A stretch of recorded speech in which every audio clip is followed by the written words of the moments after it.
Nerazzurri fans from all over the world, welcome to the Interglobe for Torino-Inter a 0-1 game report. I'm going to take a little more time today because I want to have a discussion not only about the game but about the Serie A Championship. Yes, because yesterday we had rain and fear. Rain and fear because I was really appalled and so anxious about the players not getting injured.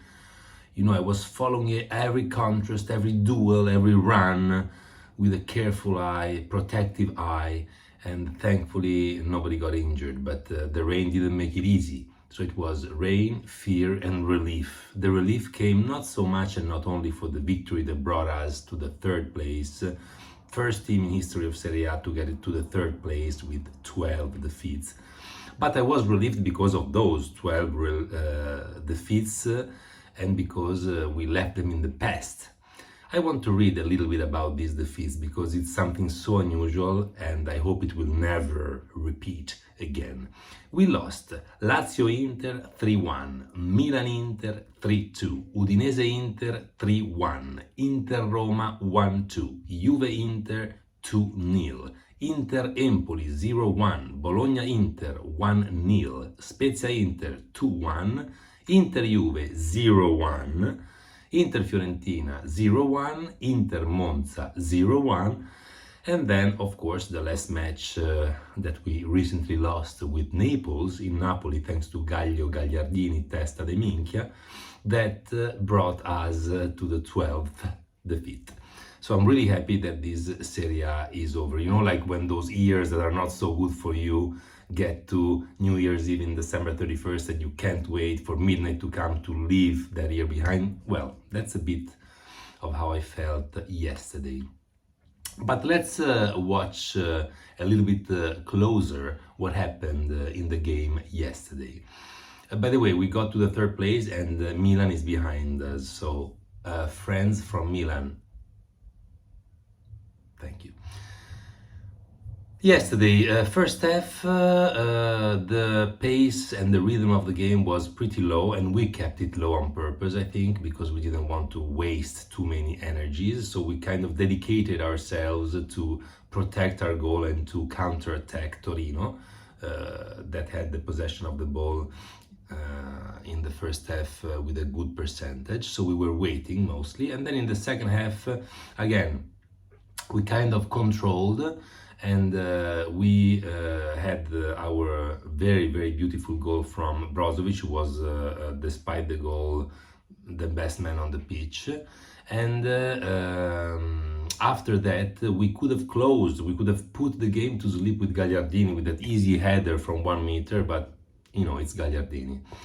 And we could have just ended the game in the middle of the second half. Instead, no, we gave a couple of possibilities to Torino, one amazing save from Andanovic and one other amazing save from Cordas, and then that's it. We brought it home relatively easily.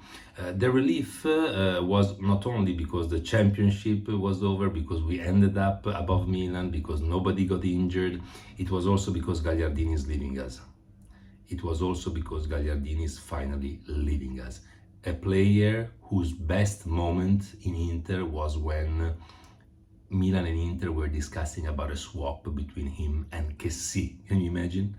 That would have been masterpiece, even better than Chala, but it didn't happen. So I'm really happy that Gaia, you leave, because you're a player without personality for sure, without guts, and without happiness. You look sad. You're a sad man. You're a sad man, my friend. Anyway, let's go to the players. Andanovic 7+. The save he made is underestimated by everyone. That save was majestic. The shot from Caramo was really, really close to the post, but most of all, he saved it with one hand. And saving a goal with one hand, with the deflection with one hand, with that weather, with that rain, is something incredible. Have a look at Brozovic's goal. Also there, the goalie went with one hand, but he couldn't even get to the part of the ball that would deflect it out of the goal. No, he could just touch it and the ball went in, because when it's raining so much, going with one hand is really not advisable. Yet, Andanovic saved the result. And on top of it, he was very good in launching our forward players with great balls and starting the plays even with his hands very promptly. So I really enjoyed Andanovic yesterday, and it's a 7+. For what could be his last game in Inter, but maybe not. It hasn't been decided yet. Darmian 6.5. He was very good defensively as the third man on the right in our defense line. He had a very tough cookie with Caramo, who is very fast, yet he managed to contain him. He wasn't very good on that play, if you remember, on Pellegrini's header on a corner where he was basically trying to follow him, but he lost him completely. And that was a bit of a dangerous play. But all in all, it's a 6.5. De Frey, Stefano, it's an 8. Best man on the pitch together with, as I was saying, Brozovic. You are amazing. You're back to being the best defender in Serie A, I believe. And it's a pity that you got your shape back only now, because if we had another month before the final, I'm sure the starting lineup for the final could be Acerbi, Bastoni, De Frey, and it would be very good because we could use Darmian on the wing. So you were very good in constructing the plays despite the difficulties of the 4-3-2-1 lineup that Verona displayed. You were very, very tough, solid and confident when it came to anticipating your opponents, the perfect timing, and you even had a header that could have been better up forward on a corner kick, so you were also dangerous offensively. And you were helpful with your teammates. In one occasion you helped Barella by closing the forwards play really precisely. So I was impressed by you yesterday. You kept our defensive line in great shape for the whole game, with your movements, with your calls, with your shots, with your anticipations, with your contrasts. Great game. 8. I want to reward you with an 8 because it was not an easy year, let's say an easy couple of years for you, and I'm happy to see that you're coming back, and I love ya. Bastoni 6-, a bit nervous for a foul that was rightly noticed by the referee because he hit the foot of his opponent. Then he had a couple of nice balls that he anticipated defensively, but he didn't build as many plays as we're used to see him building. So it's a 6- for Bastoni. Dumfries 6.5. Nice shot on a corner kick. He was very prompt in reacting instinctively to the ball that came towards him, and he shot the ball towards the goal, but it was deflected unfortunately by a defender, but he was there and he was alive. And then he had a couple of great crosses, one of them for Lukaku, a bit slow but perfectly on his head, and Lukaku wasted it. But 6.5 for Dumfries. Gagliardini 5-.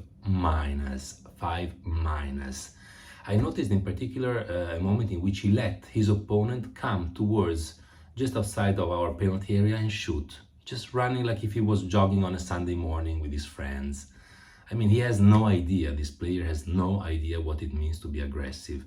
And it's a pity because physically he could be very tough, but he's just mentally such a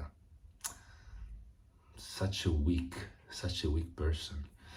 Apart from this shot that he let, there was also a time in which we were counter-attacking. He had Big Rom in front of him. It was very easy to give him the ball towards the goal, but no, he shot it towards the sideline. I mean, what are you thinking? I would love to be inside Gagliardini's head, also because I think there's going to be a lot of space.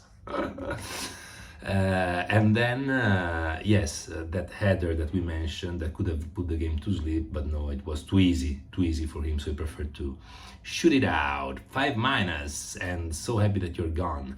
Brozovic 8, best man on the pitch, as I was saying, together with De Frey. Very active, very aggressive. That's the aggressiveness we want to see in our players. He's fantastic. When there's an empty space, he runs and he kind of tries and find himself free for his teammates in that space. Also, when it comes to defending, he's incredibly in trying to be in the line of passages of all the opponents, and he recuperates so many balls.